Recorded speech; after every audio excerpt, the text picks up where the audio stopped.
क्यों पुल पुलिया गिर रहा है?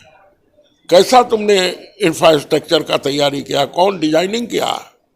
पर नीतीश जी का 5 साल का कार्यकाल बहुत अच्छा रहा। हम लोग देखिए, हम लोग पॉलिटिकल पार्टी के लोग हैं और बिहार के विकास के सवालों पे हम लोग एक रहते हैं, पर उनका जैसे दूसरा काल होने लगा, ब्यूरोक्रेट के पॉकेट में नीतीश कुमार जी चले गए।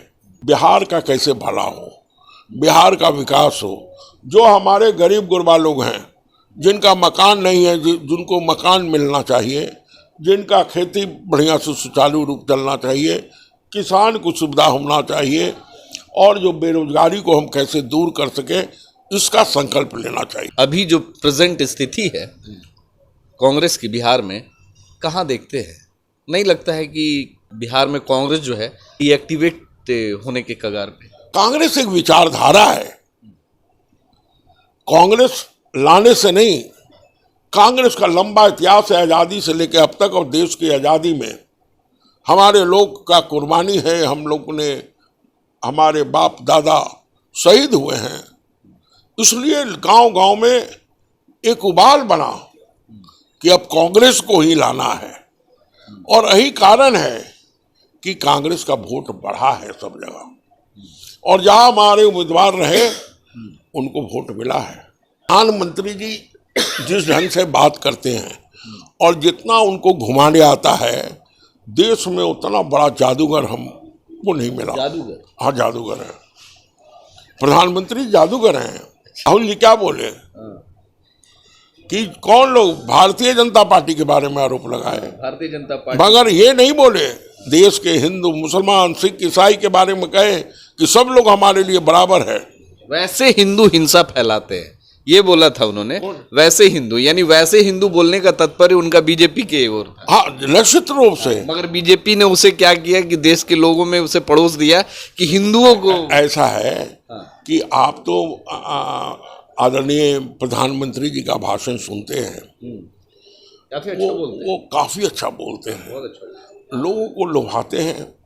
और उन्होंने 10 साल में जितना, हमें लगता है जितना झूठ बोलने के सिवा उन्होंने, और गला में उनका लगता है कुछ ताकत है, कुछ जादू कला है कि लोगों को प्रभावित कर लेते हैं अपनी बातों से। कड़ी चाय पीते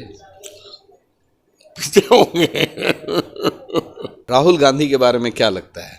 राहुल गांधी जिस तरीके से जो लोग उनको पप्पू पप्पू बोला करते थे, विरोधियों के पापा बनकर उभरे हैं, तो क्या कहेंगे उनके बारे में? आज आपको क्या लग रहा है, ये नेहरू परिवार जो त्याग का मूर्ति रहा है, जितना सेक्रीफाइस कांग्रेस पार्टी के लोग उस परिवार ने किया है, बलिदान, कोई दूसरा कोई बलिदान किया है क्या?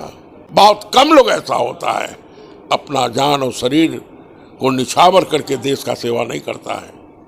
हमारा कांग्रेस में बलिदान है।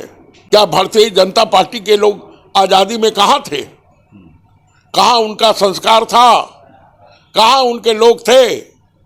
कौन सा आज़ादी के लड़ाई में उनकी कुर्बानी और उनका बलिदान हुआ कौन नेता का? आप बता दीजिए पत्रकार महोदय। पॉलिटिक्स पे आते हैं। नीतीश कुमार जी के कार्यकाल के बारे में बताएं, कैसा काम है उनका? सुशासन का नारा दिया जाता है बिहार में कि सुशासन की सरकार है। पिछले कई दिनों से आप भी सुन रहे होंगे कि कई जगह पुल गिर गए, जंगल राज की जो ये दी जाती थी। वो हम कहना ये चाहते हैं कि नीतीश कुमार जी जो शुरू में बने, 5 में उन्होंने कमान संभाला बिहार का, वो 5 साल उनका काम बहुत अच्छा रहा, बहुत अच्छा, बहुत अच्छा। मगर 5 साल के बाद जो मुख्यमंत्री पद पे वो स्थापित रहे और लोग जननेता के रूप में, ब्यूरोक्रेट बड़ा हावी हो गया और पॉलिटिकल सिस्टम पीछे चला गया। और यही कारण है कि आप जब पॉलिटिकल सिस्टम को पीछे कर दीजिएगा, जो आपका ब्यूरोक्रेट है, जो इंजीनियर है, चाहे IAS हैं, IPS हैं, बैठे लोग हैं, वो तो गुमराह करते ना। क्यों पुल पुलिया गिर रहा है? कैसा तुमने इंफ्रास्ट्रक्चर का तैयारी किया? कौन डिजाइनिंग किया? वो तो देखने का चीज था। टेक्निकल डिपार्टमेंट इतने लोग हैं उसमें लगाते हो, और पुल पुलिया तो बिहार में एकदम पानी बर्दाश्त नहीं हुआ, टूटता गया। कुछ दिनों से ऐसा देखने में आ रहा है कि मतलब नीतीश कुमार अपने छोटे छोटे अधिकारियों के हाथ पैर जोड़ते हुए नजर आ रहे हैं सर। अब वो तो उनका अपना कौन सिस्टम है ये मुझे पता नहीं, पर नीतीश जी का 5 साल का कार्यकाल बहुत अच्छा रहा।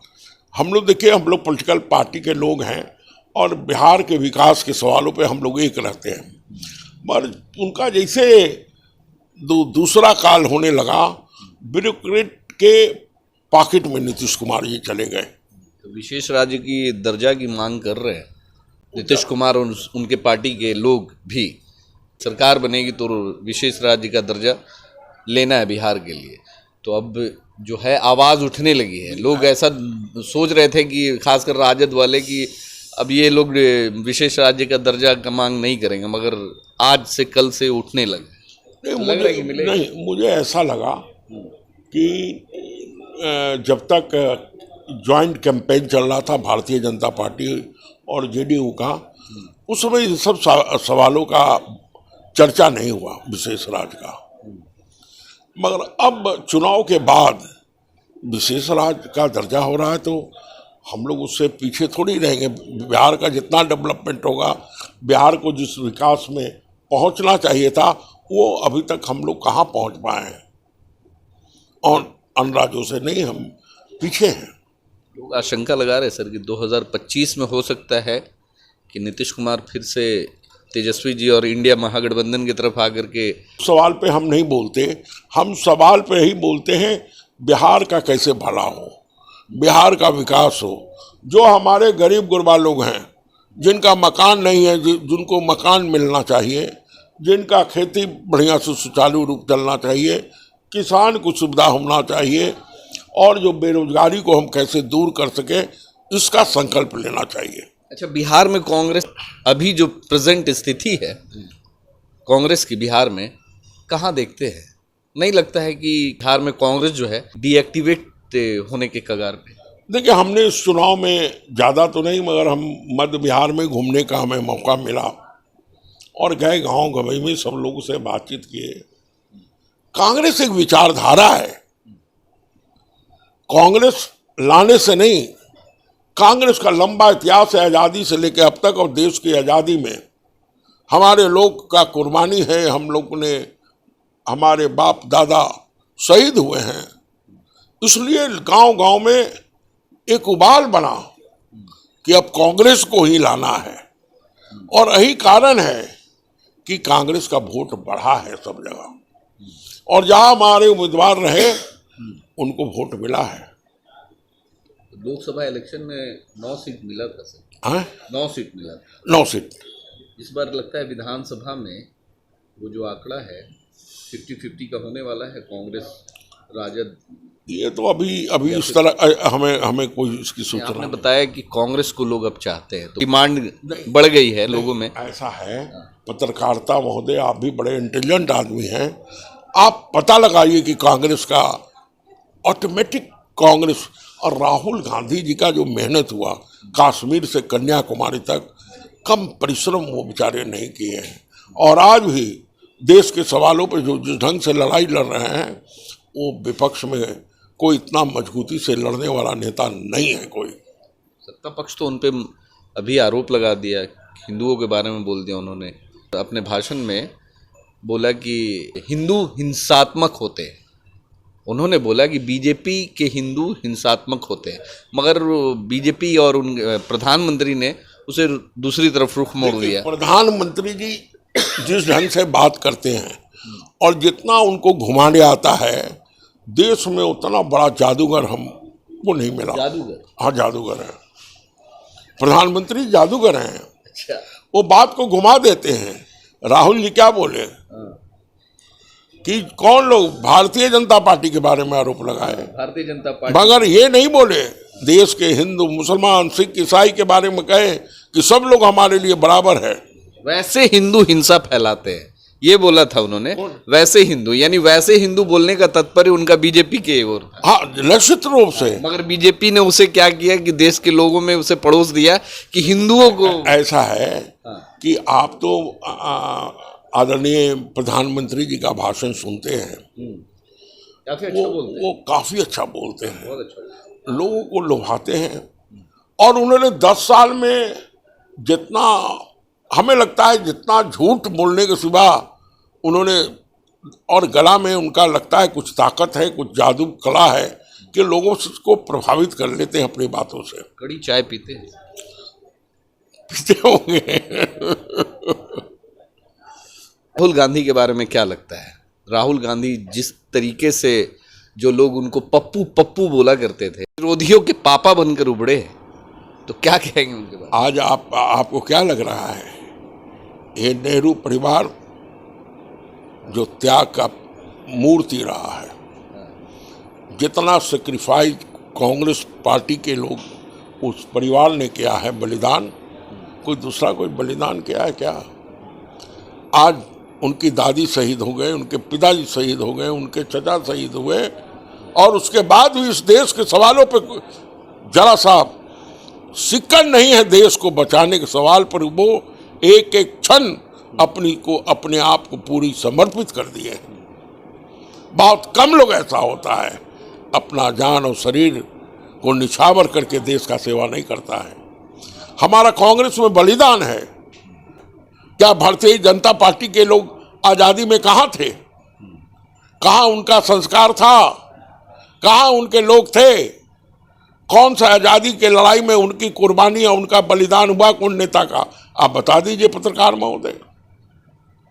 कांग्रेस का इतिहास है, और इसलिए जनता आज कांग्रेस के नाम पर लोग तैयार होता है कि कांग्रेस ही देश को चला सकता है, दूसरा से देश नहीं चलेगा।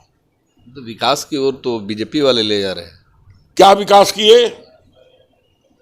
प्राइवेटेशन कर दिए, गरीबों को हक मार दिए, सारे जगह प्राइवेटेशन करके किसको परेशानी में आया? एसटी और ओबीसी।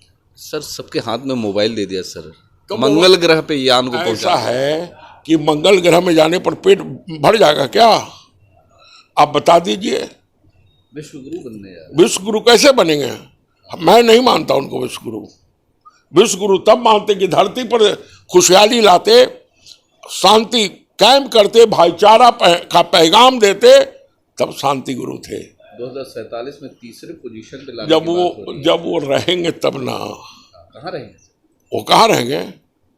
कोई देश किसी के अंडर में है क्या? देश फैसला लेता है स्वयं, और देश फैसला लेगा। इस देश में बड़ा जात पात खून खराबा हुआ है, अब देश शांति की ओर बढ़ा है। इमरजेंसी के वक्त में सर आप लोगों को क्या?